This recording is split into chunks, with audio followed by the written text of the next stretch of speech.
What is good, you guys? We are back with another installment of A Day on the Hardwood, and today we got back to having a good game. Yesterday I kind of substituted the A Day on the Hardwood with just a nice creative video talking about NFL NBA comparisons, stuff like that. But today we had a great game, 84-80, a slugfest. I feel like nobody can score for most of the fourth quarter. But even though these type of games are messy, they're still entertaining. So we don't care about that. It was a great game. It felt like the last minute and a half took like 30 minutes.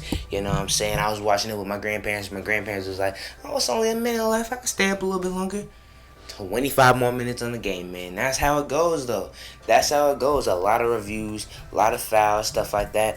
But all in all, you gotta slow down the reviews and stuff like that. But if there's fouls, and also with the review stuff, they missed the biggest one. Campaign. Nicholas Batum hit the ball. The ball hit Campaign's fingertips before going out out of bounds. So they missed the biggest call of the game that could have changed something. But let's get into talking about what happened throughout the game. Paul George started off terrible. I think he shot 7 threes in the first quarter, and only made one. They started off bad, you know what I'm saying? In kind of a slump. Still getting rebounds, still being a good facilitator, getting it into Zubac. Zubac had another huge game. 13 and 14, and had 7 of those were offensive rebounds. So big game from Zubac. But Paul George being good facilitating, getting a lot of rebounds, playing good defense. But man, was it a struggle to put the ball in the basket. And that's for just about everybody on the team. But Paul George was struggling out the gate. You know what I'm saying? But he got it going, getting a couple buckets in the second half. Terrence Mann had a good third quarter and all that. Reggie Jackson, man, so I think this is the first game that Reggie Jackson has been forcing, and it just wasn't going in. This is the first game I've seen that. In the late third quarter, in the fourth quarter, he was forcing. I think he airballed 2 floaters, and I think he thought he got fouled on one. Took 2 bad threes. He's a scoring guard. And maybe that's just the bad side of Reggie Jackson, and we're gonna see that at times because he's not perfect. But still, it kind of sucked to see him keep forcing.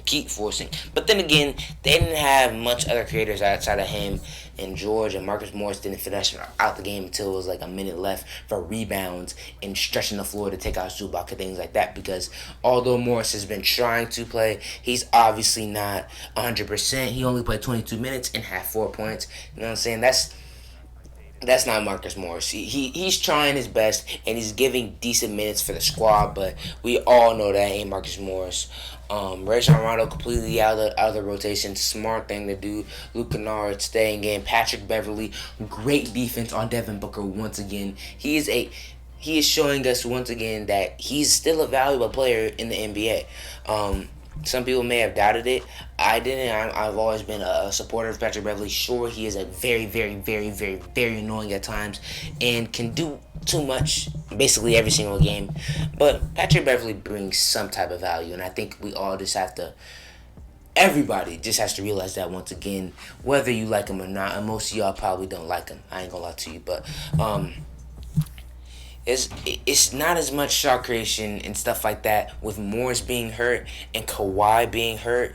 It just seems like it's a Jackson George show, and when Jackson's not doing good and Paul George comes out struggling, it seems like you have no offense outside of Ivica Zubac getting fouled and a Terrence Mann dive to the rim. You know what I'm saying? So, that is what is wrong with this team right now. But if Paul George and Reggie Jackson get back at it and they look like how they've been looking this entire playoffs, then the Clippers can still win this series. They're down 3-1. They haven't been down 3-1 yet. They've been down 2-0 twice, but they haven't been down 3-0. They've always won game 3 and game 4. It's the first time they've been down 3-1. So this is going to be interesting, but I'm not counting them out. This is the best 3-1 series ever. All close games, basically. So I'm excited to see Game 5, and don't be shocked if the Clippers win Game 5 and get some momentum back. But let's talk about the Suns, man. Devin Booker, another struggle coming out the gate. Got some buckets to go down, but a struggle game for most of it. Patrick Beverley makes everything hard. Terrence Mann makes everything hard. And those two defenders are really doing a great job on Chris Paul. And Devin Booker for the most part. Obviously, they're not locking them down or anything like that because nobody can really lock those two down, but they're making it as hard as possible, and that is a problem with Devin Booker. I also felt like the mask was a problem for Devin Booker in the first half, and he started making a couple more shots in the second half.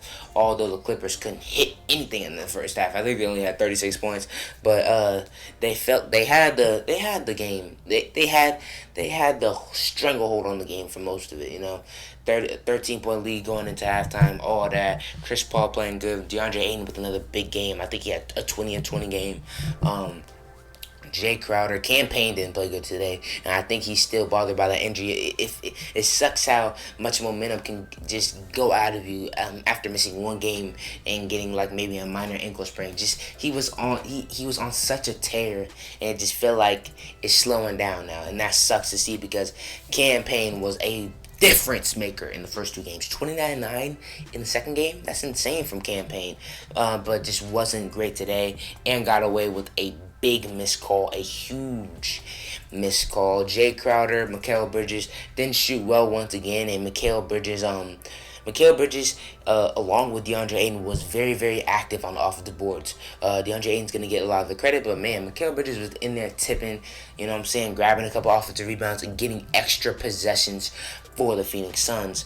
One thing I have to ask Phoenix fans, because I don't remember a lot of Abel Nader from this year. I remember him from last year, but he's been hurt for most of this year. Is Abel Nader better than Javon Carter? Like, I don't understand why Javon Carter isn't getting any burn. Javon Carter is a really good defender, and at times has shown that he can be a decent three-point shooter, but he hasn't got any burn whatsoever. And Abel Nader comes right back, and he gets all the minutes. Like, is there something I'm missing about Nader? Let me know if you're a Suns fan and you watch this video, you know what I'm saying? But that's all I got for you guys today. If you like this type of content, go ahead and like us up on the video if you haven't already. And I started a series today called Fit and Film, where I just talk about a lot of draft prospects. Started with Cade Cunningham. Looked at some film, you know what I'm saying? Talked about their fit with the Detroit Pistons, all that type of stuff, and it's one of the most best performing videos on my channel so far. So if you want to go check that out, go ahead and check it out, man. It's a really entertaining video in my opinion. But like I said, man, if you like this type of content, go ahead and like us up on the video if you haven't already, and I'll see you guys next time.